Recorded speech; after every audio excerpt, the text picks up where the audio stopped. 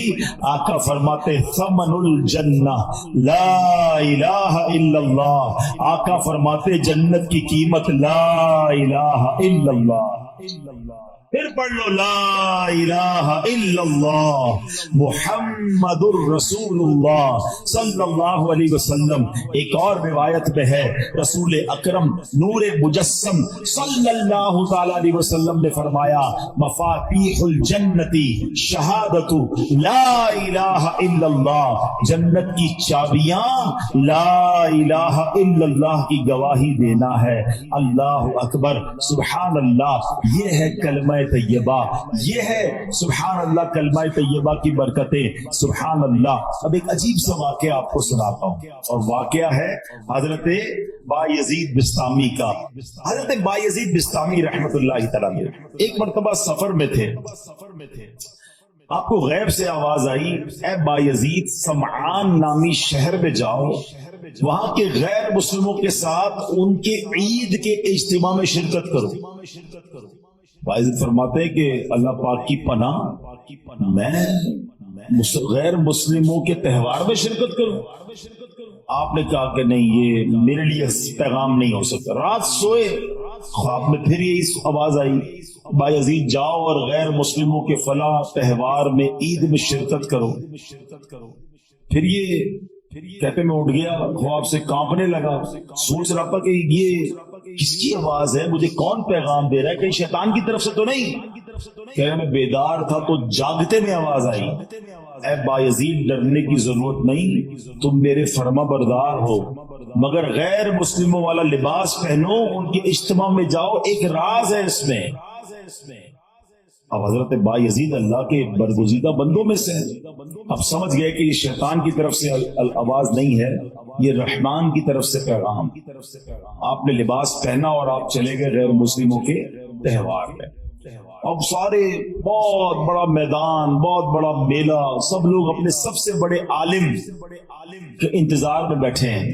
کچھ دیر بعد ان کا عالم آیا, سب لوگ بیٹھ گئے, اس نے تقریر کرنی تھی, مگر جیسی وہ عالم تقریر کرنے کھڑا ہوا نا, وہ کپ کپانے لگا, وہ لرزنے لگا, اور وہ کہتا ہے کہ لوگوں نے کہا اے سردار آپ تقریر شروع کیجئے. تو کہتا ہے کہ تو ہمارے اجتماع میں ایک محمدی بیٹھا, ایک اللہ کے آخری نبی کا امتی بیٹھا ہے, اور وہ تمہارے دین کا امتحان لینے آیا ہوا ہے, اس لیے میری آواز ہی نہیں نکل رہی ہے. پھر اس نے بلند آواز سے کہا اے محمدی, اے اللہ کے آخری نبی کے امتی کھڑے ہو جاؤ. حضرت بایزید بسطامی کھڑے ہو گئے. تو اس عالم کہتا میں تم سے کچھ سوال کروں گا, تم نے جواب دیا تو اس کے بعد ہم ساری باتیں تمہاری مانیں گے, اور اگر تم جواب نہ دے سکے تو ہم تمہیں قتل کر دیں گے. تو بایزید بسطامی تو ولیوں کے سردار تھے, آپ نے کہا پوچھو جو پوچھنا ہے. اس غیر مسلم نے بھرے مجمع میں 61 سوال کیے, 61 کوسچن کیے حضرت بایزید بسطامی سے. حضرت بایزید بسطامی نے سب کے سب ٹھیک جواب ارشاد فرما دیے. حضرت بایزید بسطامی نے اسے سوال کیا, تم نے کر لیے سوال, اب میں سوال کرتا ہوں, بتاؤ آسمانوں اور جنت کی چابی کیا ہے. تو جو غیر مسلموں کا عالم تھا نا, وہ کہتا ہے آسمانوں اور جنت کی چابی کلمہ طیبہ لا الہ الا اللہ محمد الرسول اللہ ہے. اللہ پاک نے اس کی زبان پر حق جاری کر دیا. اب اپنے اتنے بڑے عالم کی آواز سن کر, اس کا جواب سن کر, اس میدان میں ہزاروں غیر مسلم تھے, سب کے سب کلمہ پڑھ کر مسلمان ہو. آیت ہے رسول ذیشان مکی مدنی سلطان علیہ الصلوۃ والسلام نے فرمایا جس نے اخلاص کے ساتھ لا الہ الا اللہ کہا وہ جنت میں داخل ہوگا. صحابہ کرام نے عرض کی یا رسول اللہ صلی اللہ علیہ وسلم کلمہ طیبہ کا اخلاص کیا ہے؟ فرمایا یہ کہ بندہ اللہ پاک کی حرام کردہ چیزوں سے بچتا رہے. اب ایسا نہیں صرف لا الہ الا اللہ پڑھتا رہے بھائی جنت میں چلے جائیں گے. ایک مرتبہ وہاب بن منبہ رحمت اللہ تعالی کی خدمت میں عرض کیا گیا کیا کلمہ طیبہ جنت کی چابی نہیں ہے؟ فرمایا کیوں نہیں ہے؟ بالکل ہے. لیکن ہر چابی کے دندانے ہوتے نا ہیں. اگر تم ان دندانوں کے بغیر تالا کھولنا چاہو گے تو تالا نہیں کھلے گا.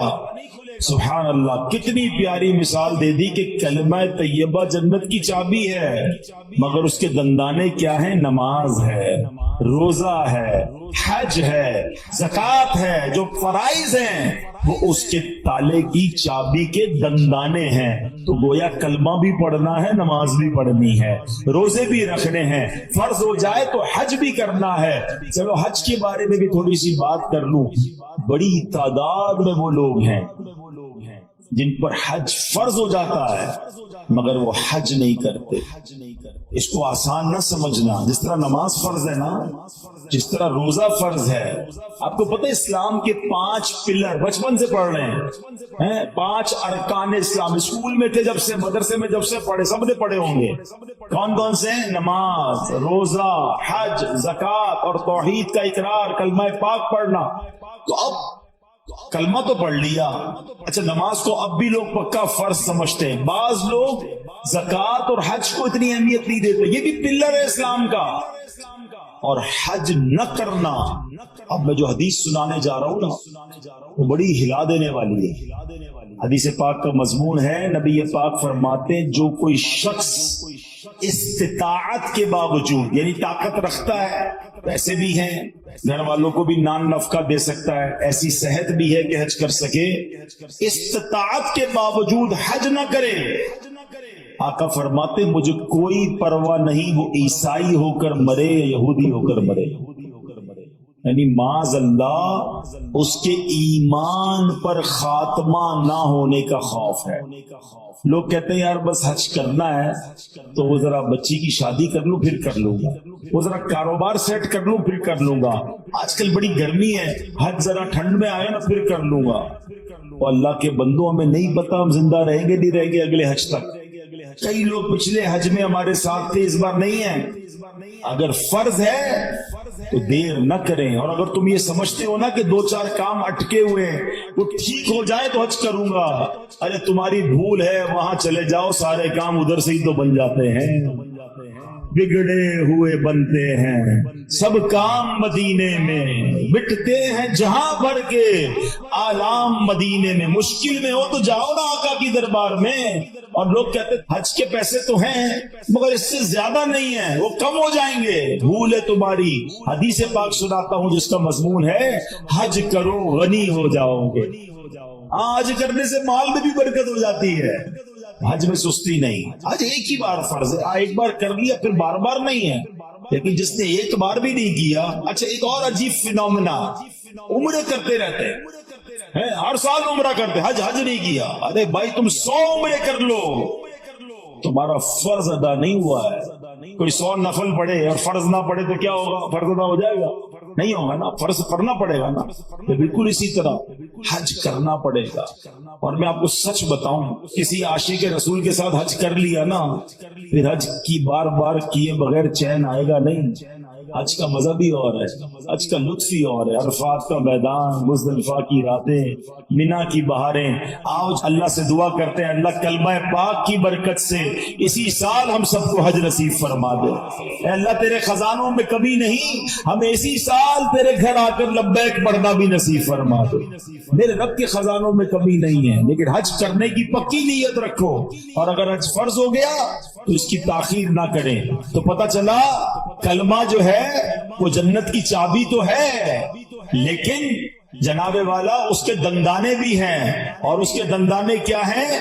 اس کے دندانے یہ ہیں کہ نماز پڑھے, روزہ رکھے, اور حج فرض ہو تو حج ادا کرے, زکوٰۃ کی شرائط پائے جائے تو زکوٰۃ دے. پھر دیکھیں انشاءاللہ یہ جنت کی چابی کیسے کام کرتی ہے. حضرت نوح علیہ السلام نے ایک بار اپنے بیٹے کو کمال کی نصیحت فرمائی. حضرت نوح علیہ السلام کا آخری وقت آ گیا. آپ نے اپنے بیٹے کو نصیحت کرتے ہوئے فرمایا بیٹا میں تمہیں 2 باتوں کا حکم دیتا ہوں اور 2 باتوں سے منع کروں گا. بیٹا میں تمہیں حکم دیتا ہوں کہ کلمہ طیبہ لا الہ الا اللہ کی کثرت کرتے رہو, بے شک اگر ترازو کے ایک پلڑے میں 7 آسمانوں اور 7 زمینیں رکھ دی جائیں، دوسرے پلڑے میں کلمہ طیبہ رکھ دیا جائے، تو 7 آسمانوں اور 7 زمینیں کا جو وزن ہے اس کے مقابلے میں کلمہ طیبہ کا وزن بڑھ جائے گا۔ دوسری نصیحت فرمائی، بیٹا سبحان اللہ و بحمدہ کی کثرت کیا کرو، بے شک یہ ہر چیز کی تسبیح ہے، اس کی برکت سے مخلوق کو روزی دی جاتی ہے۔ دوسرا وظیفہ کیا مل گیا؟ سبحان اللہ و بحمدہ، سبحان اللہ و بحمدہ، سبحان اللہ و بحمدہ۔ روزی میں کمال کا وظیفہ ہے، جس کی روزی میں پرابلم ہو روز صبح کم از کم 112 بار پڑھ لیا کرو۔ اب آئیے، فرماتے بیٹا میں تمہیں مزید 2 نصیحتیں کرتا ہوں، شرک اور تکبر سے بچتے رہنا۔ تو یہ 2 باتیں پازیٹو جو کرنے والی ہیں، 2 باتیں جن سے بچنا ہے، اس کو پکڑ لیجئے۔ کلمہ پاک اور سبحان اللہ و بحمدہ کا ذکر کرنا ہے، اور شرک اور تکبر سے بچنا ہے۔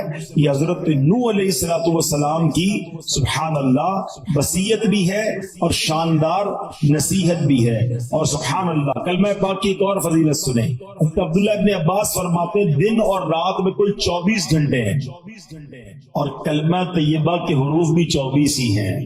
جو ایک بار کلمہ طیبہ پڑھتا ہے اس کا ہر حرف 1 گھنٹے کے گناہوں کا کفارہ بن جاتا ہے۔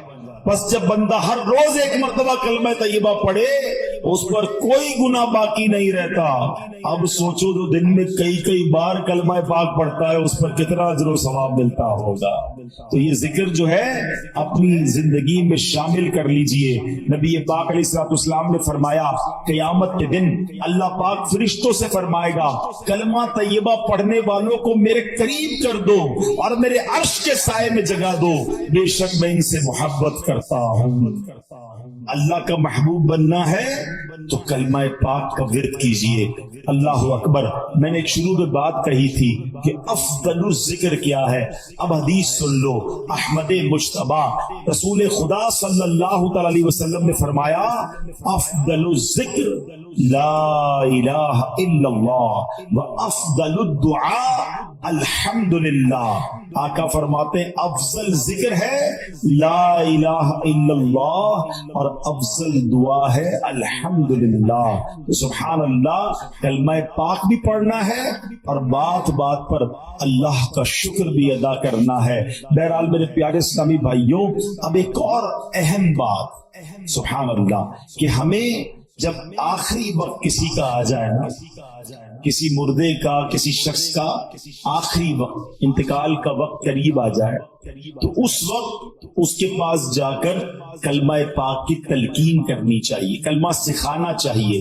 نبی پاک کا فرمان لقنوا موتاکم لا الہ الا اللہ، اپنے مردوں کو لا الہ الا اللہ کی تلقین کرو، یعنی جو مرنے کے قریب ہو اسے کلمہ سکھاؤ، اس طرح کہ اس کے پاس بلند آواز سے کلمہ پڑھو۔ اب اس کا طریقہ بھی سمجھ لیں۔ بعض اوقات پتہ ہے کیا غلطی کرتے ہیں، کسی کا آخری وقت ہو اس کے پاس جا کر کہتے ہیں کلمہ پڑھو، لا الہ الا اللہ پڑھو، لا الہ الا اللہ محمد رسول اللہ پڑھو۔ یہ نہیں کرنا چاہیے، یہ بڑی اہم بات بتانے جا رہا ہوں۔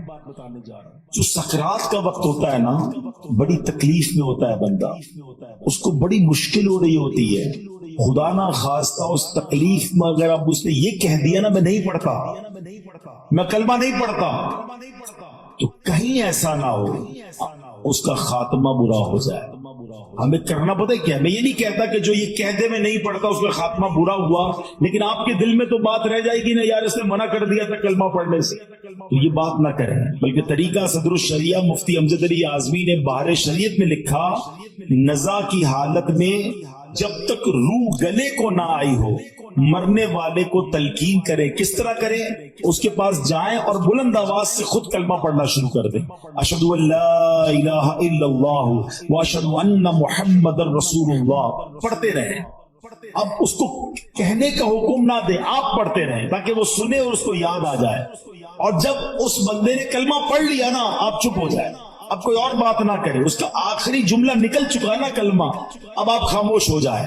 ہاں اگر کلمہ پڑھنے کے بعد اس سے پھر کوئی بات کر دی، اب دوبارہ آپ بلند آواز سے کلمہ پڑھنا شروع کر دیں۔ کوشش کریں کہ اس کا آخری کلام جو ہے وہ لا الہ الا اللہ محمد الرسول اللہ صلی اللہ تعالی علیہ وسلم ہو۔ اللہ مجھے اور آپ کو مرتے وقت بھی کلمہ نصیب فرمائے۔ کس کس کی تمنا ہے مرتے وقت کلمہ پڑھنا ہے؟ سبحان اللہ، سبحان اللہ۔ آج کل پڑھتے ہو؟ مرتے وقت سب کو پڑھنا ہے۔ روزانہ کتنی بار پڑھتے ہو؟ آج کا بیان نکال دیں، آج کے بیان میں تو ماشاءاللہ کئی بار ہم نے پڑھ لیا۔ آپ چوٹ کرنے کے لیے کہہ رہا ہوں، پچھلے ایک ہفتے میں کتنی بار کلمہ پڑھا؟ اپنے آپ کو جواب دینا، مجھے جواب مت دینا۔ تمنا کیا ہے کہ مرتے وقت کلمہ پڑھوں، آخری زبان پر کلمہ پاک ہو، زندگی میں نہیں پڑھنا ہے۔ کتنی فضیلتیں سن لی، افضل الذکر کہا گیا اس کو۔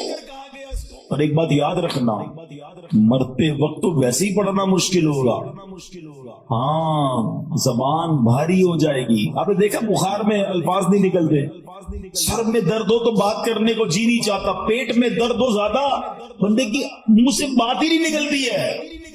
ارے یہ پیٹ کا درد، سر کا درد، بخار کچھ نہیں ہے۔ اللہ عافیت رکھے، کتابوں میں لکھا موت کا ایک جھٹکا تلوار کے 1000 وار سے زیادہ سخت ہے۔ کیسے پڑھو گے کلمہ جب پوری زندگی نہیں پڑھتے تھے؟ یہ سوچنے والی بات ہے۔ ایک بزرگ کی بات مجھے ایسی دل پہ لگی ہے، یقین کرے کیا جملہ کہہ گئے۔ کہتے ہیں اپنی زبان کو کلمے کا عادی بناؤ تاکہ جس دن زبان بھاری ہو جائے اس دن تمہاری زبان سے کلمہ ادا ہو جائے۔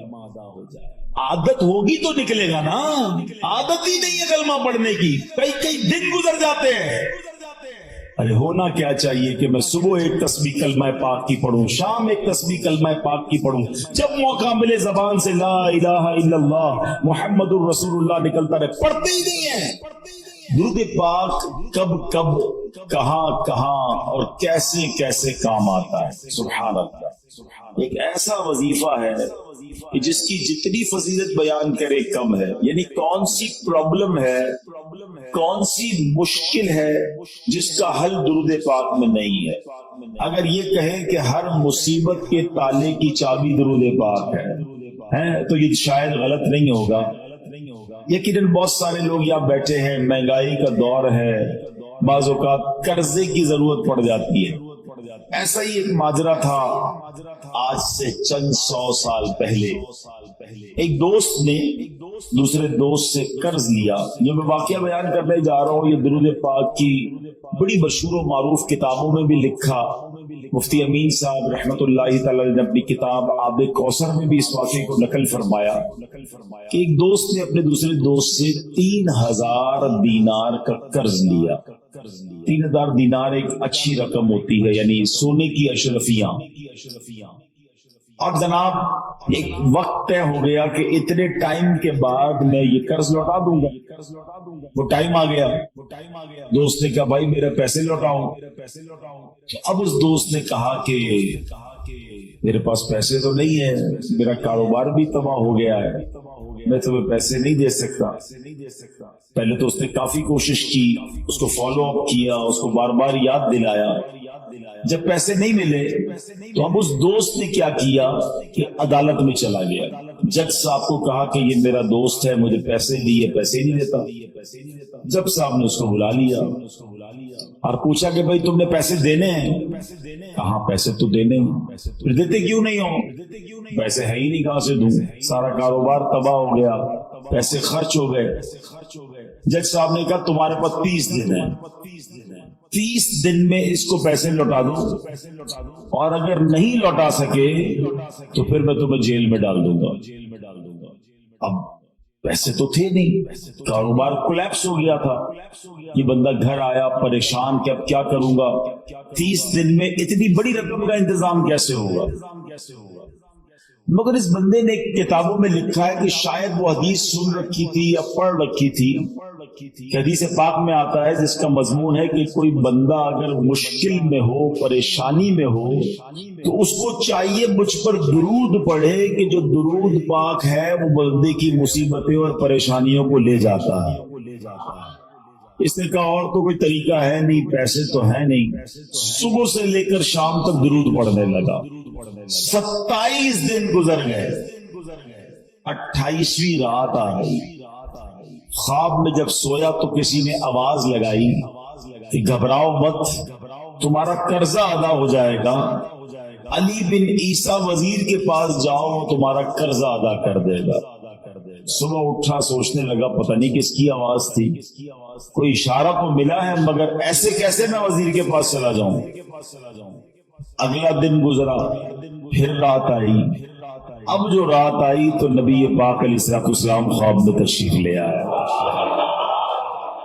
نبی پاک علیہ السلام نے فرمایا گھبراؤ نہیں، علی بن عیسیٰ وزیر کے پاس جاؤ، وہ تمہیں تمہارا قرض ادا کر دے گا۔ صبح اٹھا تو بہت خوش، آقا نے زیارت کروائی، نبی پاک نے راستہ بھی بتا دیا۔ اب دن کون سا آ چکا ہے؟ 29واں دن آ گیا ہے۔ آخر الحمدللہ رب العالمین والصلاة والسلام علی خاتم النبیین، اما بعد فاعوذ باللہ من الشیطان الرجیم، بسم اللہ الرحمن الرحیم۔ پڑھیے الصلاة والسلام علیک یا رسول اللہ وعلی آلک واصحابک یا حبیب اللہ، الصلاة والسلام علیک یا نبی اللہ وعلی آلک واصحابک یا نور اللہ۔ درود پاک پڑھنے کے بے شمار فضائل و برکات ہیں۔ میرے آقا مدینے والے مصطفیٰ صلی اللہ علیہ وسلم فرماتے ہیں اذا فرغ احدکم من طہورہ فلیقل اشہد ان لا الہ الا اللہ وان محمدا